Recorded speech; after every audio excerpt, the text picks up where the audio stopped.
एक बिल्कुल अंधेरे कमरे की कल्पना कीजिए। चारों तरफ सिर्फ सन्नाटा है।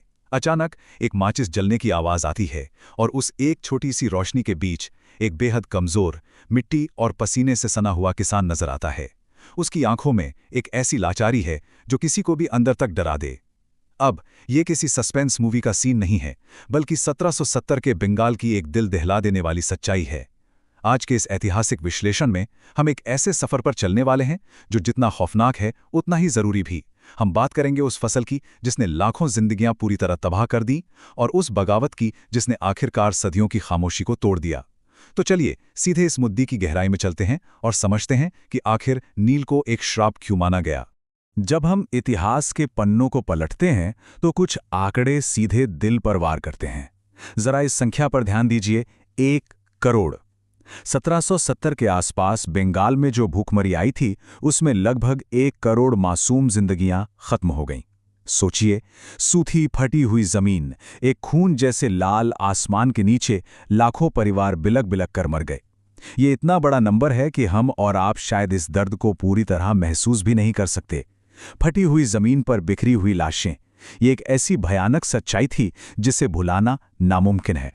अब जो बात इस स्लाइड में सबसे ज्यादा चौंकाने वाली है वो ये है कि बंगाल की लगभग 1/3 यानी 33% आबादी हमेशा के लिए मिट गई थी। लेकिन आपको क्या लगता है, ये सिर्फ एक प्राकृतिक आपदा थी? कोई सूखा पड़ गया था? बिल्कुल नहीं। ये मौत का तांडव किसी मौसम की वजह से नहीं था। ये सीधे तौर पर ईस्ट इंडिया कंपनी के उस बेपनाह लालच का नतीजा था, जहां मिट्टी को निचोड़कर सिर्फ और सिर्फ पैसा निकाला जा रहा था और इंसान की जान की कोई कीमत नहीं बची थी। तो चलिए समझते हैं कि ये जाल आखिर कैसे बुना गया। 1765 में जब रॉबर्ट क्लाइव ने दीवानी ऑफ बंगाल के फरमान पर साइन किया, तभी से अंग्रेजों के हाथ में आर्थिक ताकत आ गई थी। उन्होंने किसानों पर इतने भारी टैक्स थोप दिए कि उनकी कमर वहीं टूट गई। उसके बाद 1793 में स्थायी बंदोबस्त यानी परमानेंट सेटलमेंट जैसे कानून लाए गए।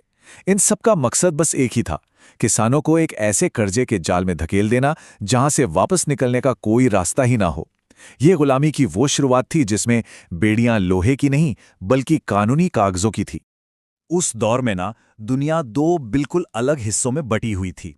एक तरफ यूरोप था, जहां औद्योगिक क्रांति यानी इंडस्ट्रियल रेवोल्यूशन अपने उरूज पर थी।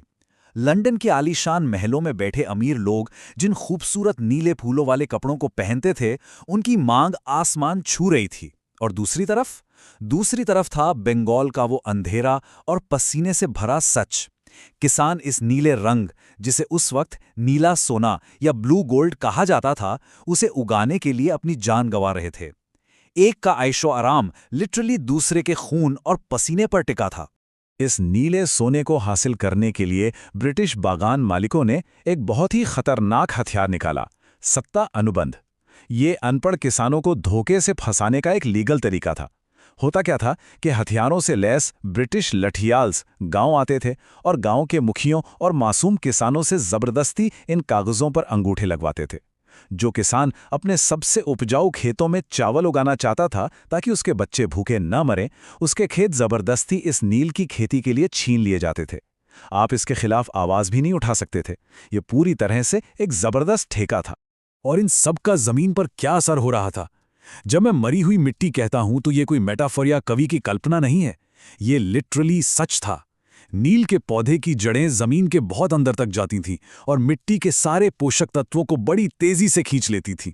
जिस खेत में एक बार नील उगा दिया जाता, वो खेत बंजर होने लगता था। एक तरफ किसान भूखे मर रहे थे और दूसरी तरफ उनकी वो जमीन भी मर रही थी जो कभी उनकी रोजी रोटी का इकलौता सहारा थी।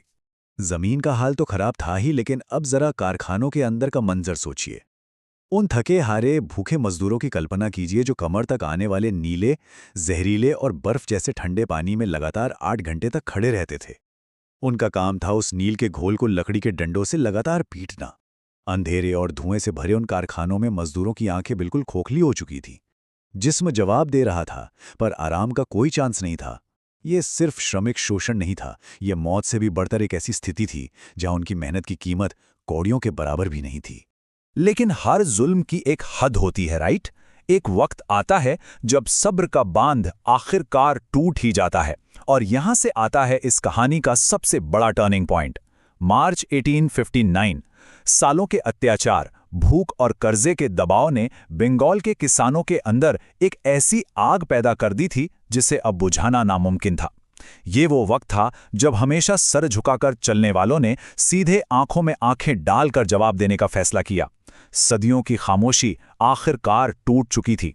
एक के बाद एक बगावत की ये आग पूरी तरह फैलने लगी।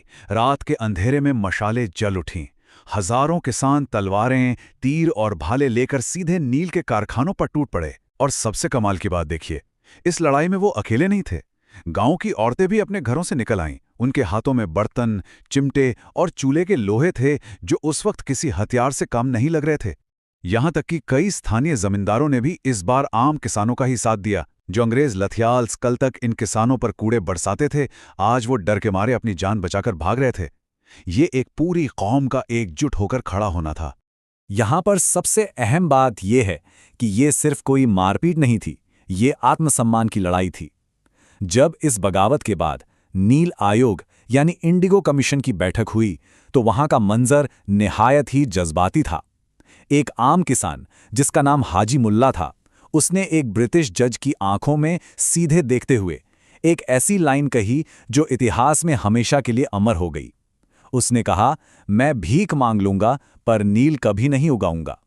ये सिर्फ अल्फाज नहीं थे, ये उस गुस्से, उस दर्द और उस आज़ादी की भूख का सबूत थे जिसे बहुत लंबे समय तक दबाया गया था।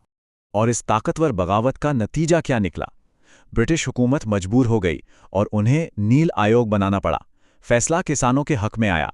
बगान मालिकों को किसानों पर अत्याचार करने के लिए दोषी पाया गया। बंगाल के उस इलाके में नील का वो काला धंधा हमेशा के लिए तबाह हो गया। जिन आलीशान कारखानों में कभी किसानों का खून पसीना चूसा जाता था, वो कारखाने अब खंडर बन गए। ये किसानों की एक ऐसी ऐतिहासिक जीत थी जिसने साबित कर दिया कि अगर लोग एकजुट हो जाएं तो बड़ी से बड़ी ताकत को घुटनों पर लाया जा सकता है। लेकिन कहानी यहां पूरी तरह खत्म नहीं होती। बंगाल से भगाए जाने के बाद इन लालची बागान मालिकों ने एक नए शिकार की तलाश में बिहार का रुख किया। चंपारण जैसी जगहों पर नए किसानों को वही धोखे, वही कानूनी जाल और अत्याचारों का सामना करना पड़ा। शोषण का ये साइकिल नए इलाकों में चलता रहा। लेकिन फिर आया साल 1917, जब महात्मा गांधी ने चंपारण की इस धूल भरी मिट्टी पर अपने कदम रखे। गांधी जी की उस दस्तक ने न सिर्फ बागान मालिकों की आखिरी उम्मीदों को तोड़ दिया, बल्कि भारत के स्वतंत्रता संग्राम को एक नया और बहुत ही बड़ा रूप दिया। तो इन सब के बाद हमें एक बहुत ही गहरे सवाल के बारे में सोचना पड़ेगा। आज की आधुनिक दुनिया और जो आलीशान शहर हम देखते हैं, उनकी संपत्ति के पीछे आखिर क्या ऐतिहासिक कीमत चुकाई गई है? ये विश्लेषण हमें साफ दिखाता है कि विकास की नींव में कई बार मासूमों का शोषण दफन होता है। नील की इस लाल और नीली कहानी ने हमें सिखाया है कि आज़ादी और हक मुफ्त में नहीं मिलते, उन्हें छीनना पड़ता है। अगर इस ऐतिहासिक विश्लेषण ने आपके दिल को छुआ है और आपको कुछ नया सोचने पर मजबूर किया है, तो इस चर्चा को पसंद जरूर करें और ऐसी ही बेहतरीन जानकारियों के लिए हमारे साथ आगे भी जुड़े रहें। मिलते हैं अगले विश्लेषण में।